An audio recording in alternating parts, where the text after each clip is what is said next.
Ada satu klaim. Nah, jadi kalau di luar masalah pawang hujan, misalkan ada dukun yang datang terus kemudian sini aku sembuhkan, sepulang dari sini kamu akan sembuh. Nah, itulah yang akan jadi persoalan.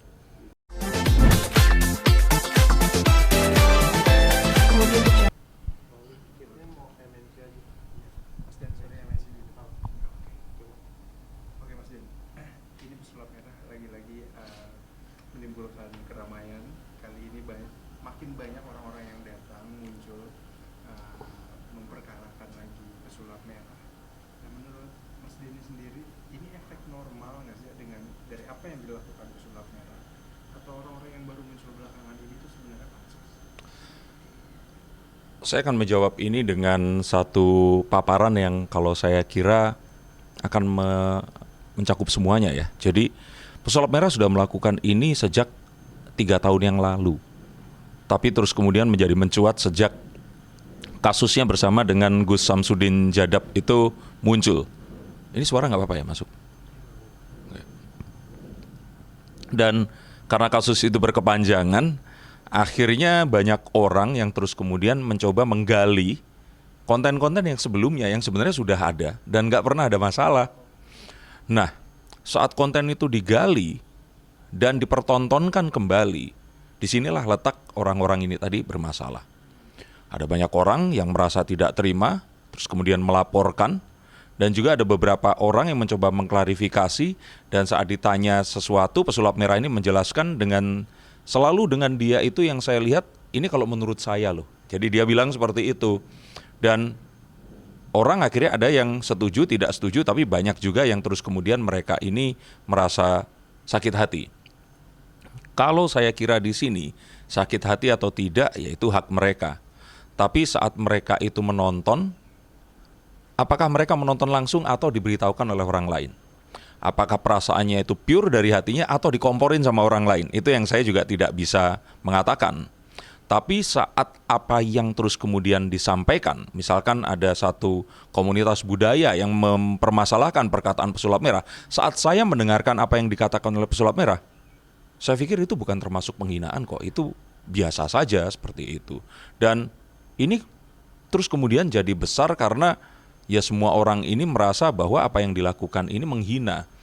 Nah, sebelum itu sebaiknya sih kita tarik dulu kesimpulan atau kita sepakati dulu penghinaan itu sebenarnya seperti apa dan bagaimana sih konteksnya dulu. Nah, kalau dari situ sudah disepakati, maka baru hal tersebut tadi dilakukan. Nah, kalau tadi dikatakan bahwa apakah ini adalah sesuatu yang wajar, ini belum pernah terjadi sebelumnya. Dan siapa sih yang berani mencoba untuk mengorek fenomena perdukunan palsu yang menggunakan trik sulap sebagai demonstrasi kesaktiannya? Itu belum pernah ada. Dan saya pikir ini satu hal yang positif dan bagus. Jadi artinya dengan substansi yang tidak jelas dari Para penuntutnya ini, bisa dikatakan juga berarti pansos ya, Mas ya? sebentar, satu-satu dulu. Substansi tidak jelas ini kan karena konteksnya belum ditentukan. Sedangkan semuanya mempergunakan hampir semua sama ini pasal ITE. ITE ini kan karet sekali, jadi melingkupinya apa saja itu bisa, positifnya begitu. Tapi kalau ternyata itu diguna-gunakan juga untuk menjerat orang dengan cara apapun, itu juga bisa. Nah, ini tergantung siapa pemakainya. Nah, itu satu hal. Kedua, apakah mereka pansos atau tidak? Saya tidak berani mengatakan karena harus nanya ke personnya. Tapi kalau menduga, kalau saya pikir di sini kita nggak bisa sama ratakan ya. Mungkin lebih ke sakit hati kalau saya. Karena profesinya atau ladang mencari uangnya diganggu. Betul. Kalau yang pansos ya kayak saya yang ngebahas kasusnya pesulap merah ini, padahal nggak ada yang ngeributin saya seperti itu. Dan pansos saya pikir sesuatu yang wajar. Nah, Mas, dan salah satunya ini ada Mbak Rara pawang hujan yang merasa profesinya juga tercemarkan oleh pesulap merah. Nah, untuk kasus Mbak Rara sendiri, menurut Mas Din, Mbak Rara ini pansos atau ada yang menunggangi?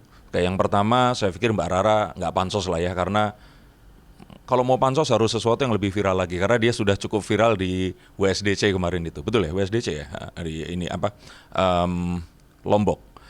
Sehingga kalau saya pikir Mbak Rara di sini itu ingin melakukan apa ya, dia mungkin merasa tersinggung saat dia merasa bahwa pesulap merah ini menyinggung dia. Pesulap merah tidak pernah menyebutkan nama, tapi beliau ini merasa siapa lagi pawang hujan yang viral menggunakan singing bowl gitu. Dan apa yang dilakukan oleh Mbak Rara ini ya saya setuju untuk kalau dia merasa tersinggung ya laporkan saja dengan memperingatkan terlebih dahulu. Ini satu hal yang saya positif karena kebanyakan orang nggak suka main hakim sendiri dan sebagainya, itu yang saya nggak setuju. Nah kalau Mbak Rara melakukan seperti itu, saya katakan saya setuju dengan apa yang dilakukan Mbak Rara dengan melakukan sebuah tindakan hukum. Nanti tinggal ditelusuri apakah betul atau tidak. Tapi kalau ditanyakan kepada saya, apakah ini akan berakhir dengan sebuah tuntutan hukum? Saya pikir ini pasti akan sulit untuk dibuktikan karena ya pesulap merah tidak menyebutkan nama. Dan untuk mencemarkan nama baik harus spesifik apa? Kalau kita bilang cuman pawang hujan, pengacara, wartawan, pesulap, itu kita nggak bisa bilang seperti itu. Tapi kalau pawang hujan sendiri termasuk kategori dukun ini? Oke, ibu saya almarhumah itu seorang perias pengantin. Saya pernah nanya, ya beliau mengkategorikan dirinya ini dukun. Dukun itu kan ada orang yang bilang dukun itu singkatan duduk dan tekun seperti itu. Tapi ada juga yang mengatakan ini sebenarnya dari bahasa Parsi yang terus kemudian diserap, kalau tidak salah jadi bahasa Timur Tengah, jadi dukan, yang artinya orang yang memang memiliki satu pengetahuan tentang sesuatu yang misteri atau gaib. Nah tapi kembali lagi di sini, dukun sendiri sebenarnya kalau saya melihat adalah seseorang yang memiliki kemampuan, skill, dan melibatkan sesuatu yang spiritual. Itu merias pengantin itu butuh spiritual, membuat keris itu butuh spiritual, mengarang sebuah koreografi tarian itu spiritual. Jadi kalau menurut saya sih ya dukun itu ada di mana-mana. Bahkan kalau boleh dibilang pesulap pun itu sebenarnya dukun. Tapi yang dipermasalahkan oleh pesulap merah bukan kedukunannya, tapi dukun yang menggunakan alat sulap terus mengaku sakti dengan trik sulapnya itu tadi. Iya kalau boleh dibilang seperti itu. Kalau menipu atau tidak kan kembali lagi ke orang itu tadi. Ditanya pansos atau bukan ya kita harus nanya ke orangnya. Kita nggak bisa judgement, oh kamu pansos atau tidak, tanpa ada bukti. Mas, dikatakan pawang hujan itu lebih mudah dan terkutip menipu karena tidak ada bukti, lalu keberhasilannya 50-50. Oke. Ini yang kemudian membuat Mbak Rara insecure terhadap pesulap merah. Nah itu kembali lagi itu dua hal. Wartawan kalau nanya itu dua hal langsung dikaitkan padahal belum tentu itu berkaitan. Saya menjawab dulu tentang apakah pawang hujan itu dukun. Kalau menurut saya kembali, yaitu dukun. Pesulap pun itu dukun gitu. Tapi dukun kan mengalami sebuah penyempitan makna di Indonesia sebagai seseorang yang memiliki kesaktian dan konon bisa menyembuhkan orang lain begitu. Itu permasalahannya. Nah, di kata-kata menyembuhkan orang lain atau solving problems-nya ini tadi yang terus kemudian jadi perkara di sini. Saat orang mengaku sebagai pawang hujan sebenarnya sah-sah saja. Tapi saat orang ini mengaku bahwa dia akan bisa mengendalikan hujan, nah itu lain cerita. Itu menurut saya. Tapi kan kembali lagi, mengendalikan hujan itu harus dibatasi dulu, mengendalikan ini konteksnya apa. Nah kembali lagi, artinya kita nggak usah ngomongin ITE, kita ngomongin dari intention atau tujuannya dulu. Kalau tujuannya positif, saya pikir apapun profesinya, itu akan tetap positif. Kalau niatnya itu buruk, mohon maaf, oknum polisi pun itu bisa menangkap seseorang dan terus kemudian memeras mereka, oknum polisi. Jadi kalau menurut saya, semua profesi, wartawan pun juga bisa memfitnah orang lain. Jadi kembali lagi di sini, kita nggak bisa ngomong seperti itu. Saya kenal pribadi dengan pesulap merah, saya kenal pribadi dengan Mbak Rara. Keduanya orang yang baik. Bahkan kalau boleh dibilang seandainya ada tuduhan pesulap merah ini menuduh orang lain atau memfitnah atau apapun itu, saya pikir selama saya kenal, saya mengira tidak akan ada intention seperti itu. Kalaupun ternyata Mbak Rara ini disebut pun sebagai ada orang ya misalkan bilang penipu, kok penipu orangnya sebaik itu, dan saya kenal baik dengan beliau dan beliau juga nggak berniat melakukan hal yang disangkakan itu tadi. Jadi kalau dari personnya yang saya kenal, beliau ini nggak seperti yang saling dituduhkan. kalau memang itu yang ditanyakan. Tapi ya kembali lagi di sini, saat Mbak Rara ini sebagai pawang hujan, ya saya pikir apa yang dilakukan beliau ini melestarikan kebudayaan Nusantara dan melakukan apa yang kalau saya pikir orang dahulu itu mencoba untuk lakukan.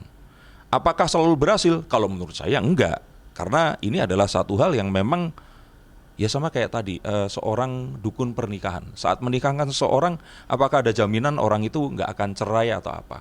Jadi kalau menurut saya nggak jadi masalah. Akan jadi masalah jika ternyata ada satu klaim. Nah, jadi kalau di luar masalah pawang hujan, misalkan ada dukun yang datang terus kemudian, sini aku sembuhkan, sepulang dari sini kamu akan sembuh. Nah, itulah yang akan jadi persoalan. Disclaimer di awal begitu ya, malah ini jadi masalahnya.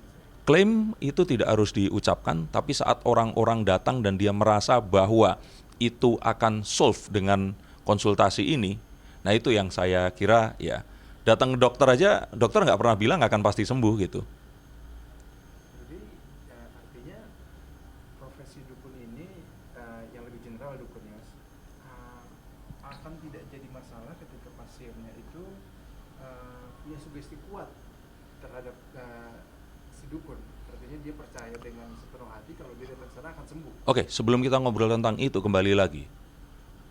Hubungan antara pasien dan orang yang memberikan jasa, ini adalah sesuatu yang sifatnya itu tertutup dan personal. Jadi kalau seandainya ada satu orang merasa orang ini tadi bisa menyembuhkan, dia datang menghubungi, terus kemudian rela membayar sejumlah uang, permasalahannya akan selesai di situ. Orang lain tidak akan bisa mempermasalahkan hal itu tadi.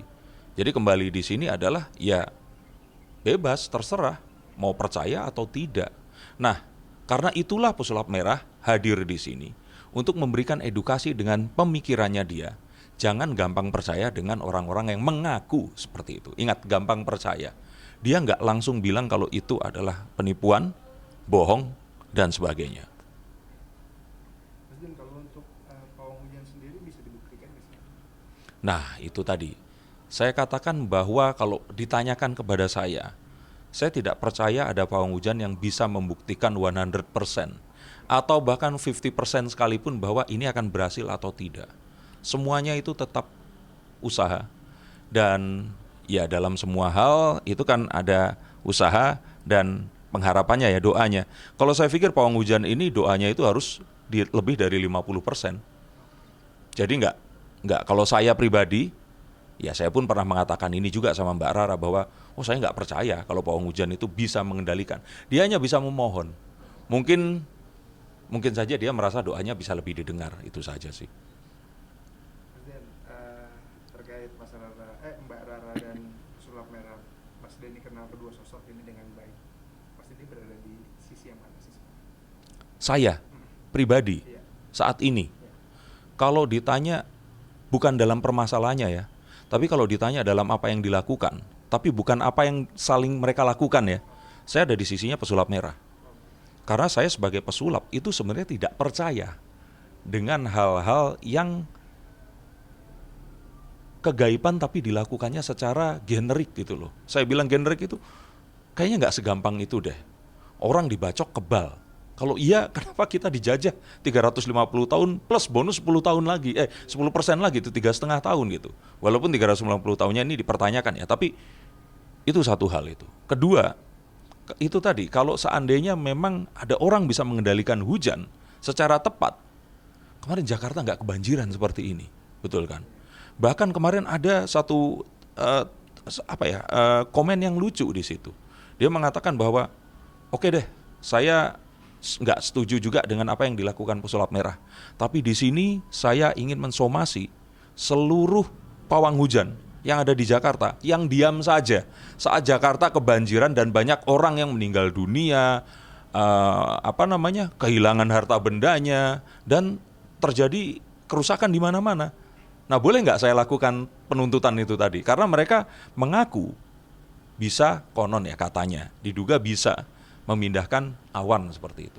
Nah, kalau begini kan jadi semua orang menuntut, nanti polisi akhirnya mengurusi kasus seperti ini dan nggak ngurusin kasus yang kemarin ini 10 orang narapidana koruptor ini dibebaskan loh. Ya. Orang itu nggak tahu, nggak sadar tentang itu dan ngebutin masalah pesulap merah lah, Mbak Rara lah, Jindan lah, dan pengacara dukun gitu loh. Jadi kalau menurut saya, yuk kita sikapi ini dengan satu nilai yang positif. Toh juga sama-sama akhirnya semuanya ini kan kebagian spotlightnya. Kita berkarya aja lah. Mas Dian sempat mencoba menjembatani nggak sih antara Mbak Rara dan pesulap merah? Waktu pesulap merah dan Gus Samsudin, saya 4 kali, ini kalau Gus nonton nih, saya WA, saya telepon, nggak diangkat. Terakhir asistennya bilang, saya sudah di Malang nih, saya mau lewat Blitar, saya mau pulang kampung ke Tulungagung. Dia bilang katanya Gus sedang di gua. Udah, setelah saya pulang ya sudah, saya nggak pernah ketemu lagi. Terakhir kan kita ini yang saya di Bali gitu, itu di runutan saya jalan-jalan ke Jawa Timur tuh waktu itu. Nah, beliau menghindari. Akhirnya saya datangnya ya waktu itu ke Mas Limbat, ke Master Limbat. Saya ngobrol, siapa tahu bisa Master Limbat yang ngomong ke Gus, saya ngomong ke pesulap merah seperti itu. Bukan artinya di sini saya ini siapa, tapi mencoba untuk kenapa sih nggak ketemu aja tanpa kamera ngobrol, siapa tahu ini bisa diselesaikan. Nah, untuk yang dengan Mbak Rara ini, kalau seandainya Mbak Rara belum membawa pengacara, saya sih nggak apa-apa, saya akan datang. Tapi kan Mbak Rara akhirnya comes to conclusion, mereka akhirnya menuntut. Nah berarti kan itu harus diselesaikan dulu. 3 harinya sudah dilewati dan apa yang mau dilakukan? Kalau dari situ mentok ya, monggo silakan. Kalau memang bersedia, saya pengen mempertemukan apa yang kira-kira akan bisa dibicarakan tanpa ada kamera. Ya. Kenapa tanpa ada kamera? Karena begini, saya melihat bahwa sosial media itu seperti kalau kita naik mobil, terus terjadi kecelakaan yang tidak diinginkan di tengah jalan. Begitu kita kecelakaan, mobil sama mobil terus terserempet gitu ya, kita turun. Sebenarnya di hati kita itu kita pengen ngomong untuk ya sudah, maaf ya, saya tadi nyerempet Anda. Dia pun juga pengen mohon maaf yang sama. Toh sekarang ini sekitar 60-70% mobil itu sudah tercover insurance, betul kan? Jadi sebenarnya satu, kita tahu bahwa kejadiannya itu tidak disengaja. Kedua, kita juga tergesa-gesa. Ketiga, ini cuma materi yang bisa diselesaikan dengan materi juga. Dan kita ingin menyelesaikan, tapi begitu kita keluar, ada banyak orang yang berhenti. Kita kan akhirnya harus mempertahankan diri kita biar nggak malu. Akhirnya kita akan, kan lu yang salah tadi. Enggak, lu yang salah. Nggak bisa, lu yang salah. Terus, karena penontonnya ada di situ. Jadi seperti petinju akhirnya. Karena ada penonton. Penontonnya kita ilangin deh. Yuk kita ngobrol, kita duduk. Apa yang bisa kita ambil di sini? Dan kita mendingan tirulah orang-orang yang memang kayak uya-kuya gitu, yang mengolah konflik menjadi settingan, menguntungkan untuk semuanya. Halo King. Oke, Mas Den, ini pesulap merah agaknya menanggapi serius permasalahan dengan Mbak Rara karena infonya sampai menggandeng Hotman Paris. Nah, menurut Mas Den sendiri apa ini karena Mbak Rara ini terlihat serius dan karena Mbak Rara berada di lingkungan pemerintah sehingga pesulap merah menanggapi ini serius atau seperti apa? Saya kira ya ini mungkin seperti menari aja ya. Kalau yang mengajak nari pertama kan Mbak Rara nih. Nah, pesulap merah itu sepertinya mengikuti tariannya saja. Kalau menggandeng Bang Hotman kayaknya bukannya dengan Mas Sunan Kalijaga ya. Sunan Kalijaga, tapi ini infonya juga ke Hotman Paris juga. Kalau yang saya kira kemarin karena acaranya Dr. Richard Lee kemarin bareng sama Bang Hotman, terus akhirnya ketemu seperti itu.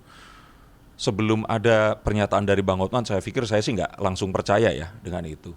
Tapi kalau dianggap apakah dia serius atau tidak, nah di sini loh letaknya yang, kalau saya pikir dia pun itu sudah cukup pintar dan tahu bahwa laporan yang dilayangkan oleh Mbak Rara ini nggak akan membawa dia kemana-mana karena belum terbuktikan dalam satu ranah hukum ya di situ. Jadi kalau saya pikir dia nggak perlu melakukan itu juga nggak apa-apa sih kalau menurut saya. Nggak perlu juga mengambil aksi dengan menggandeng pengacara begitu. Iya, tapi kan dia menggandeng pengacara ini untuk menunjukkan saja bahwa nih loh, saya menanggapi ini dengan serius. Saya kira ini bahasa media saja sih. Mas Dian, terakhir, kalau menurut Mas Dian itu bagaimana sih cara mengedukasi yang benar sehingga tidak ada satupun profesi yang tersinggung? ini akan sulit ya, karena kan sama seperti bagaimana ya, kita ngomongin agama aja deh. Memang dalam satu agama yang kita ngomongin, nggak usah agama yang berbeda, kan kita kenal ada agama yang kita bilangnya agama samawi ya, menganggap Tuhan itu cuma satu, itu cuma ada 3, Kristen, Islam, dan Yahudi. Terus ada kemudian agama yang berdasarkan kepada budaya dan satu kitab yang di situ ada cerita tentang dewa dan sebagainya. Nah, itu agama yang lainnya. Saat kita diminta untuk menanggapi agama yang lain, bagaimana mungkin kita tidak mungkin menjelekkan agama itu tanpa mengangkat agama kita gitu. Nah, kalau menurut saya memang ini harusnya dilakukan di sebuah lingkungan yang tertutup, kalangan sendiri, seperti itu. Tapi untuk menuju dibawa ke sana, mungkin harus disaring sedikit demi sedikit. Apa yang dilakukan Pesulap Merah ini saya pikir sudah tepat, sudah bagus, cuman memang dia harusnya disertai dengan misalkan, yaitu tadi ada penasehat hukum yang bisa memberikan advice terhadap kalimat dan kata yang harusnya dipilih. Kedua, manajer yang akan bisa mengarahkan kira-kira ini akan harus dikemas seperti apa, karena YouTube itu adalah ruang publik. Ketiga, ya orang marketing atau seseorang yang merupakan business development yang agar bisa sesuatu yang sifatnya itu vulgar dan belatan, jelas, itu jangan dimunculkan di publik. Misalkan dengan membuat satu grup. Nah, kalau di grup itu dia mengatakan seperti itu, saat hal tersebut keluar grup, itu bukan tanggung jawab dia. Nah, tapi saat semuanya ini belum tersaring, terus kemudian diberitahukan seperti ini, saya tahu maksudnya Pesulap Merah ini baik. Tapi orang yang tidak suka akan bisa mereframe, memelintir, dan mengadukan itu ke orang lain sehingga terjadi hal-hal yang seperti ini. Sangat rawan terjadi. Jadi saran dari saya, next-nya kalau mau melakukan, sebaiknya mungkin dibuat kategori edukasi yang ringan, moderat, sama yang progresif lah, yang agresif gitu. Nah, yang agresif dan menengah ini sebaiknya dalam sebuah lingkungan sendiri. Saya kira begitu. Cukup?